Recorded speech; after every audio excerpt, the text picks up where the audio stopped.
akan çeşme, solkunların net girişme. Men bir qalan yalnız teşme, çöller yatır aramızda, çöller yatır aramızda. Men bir qalan yalnız teşme, çöller yatır aramızda, çöller yatır aramızda.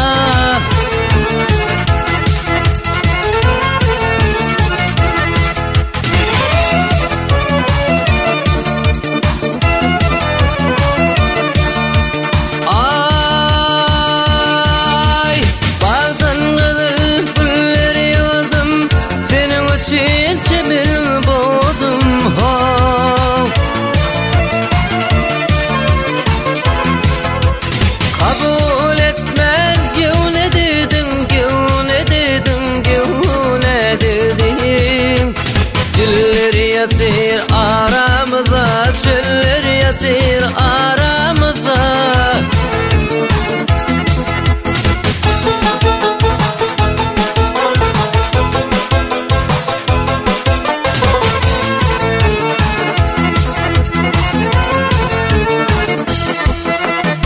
Men gedim del dedim gedim, gönlüm senle ey gül bedin.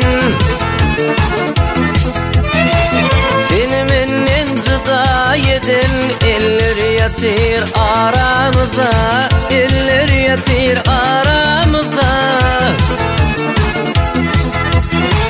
Seni menden cıda yedin, eller yatır aramızda, eller yatır aramızda.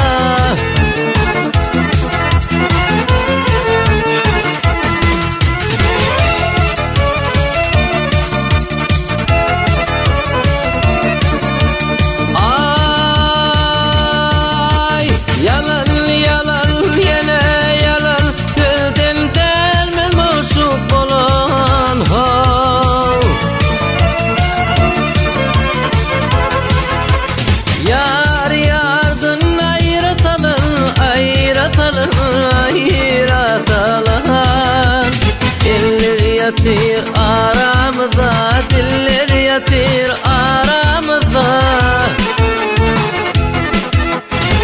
Yar yardan ayratalar, ayratalar, ayratalar. Eller yatır aramızda, diller yatır aramızda.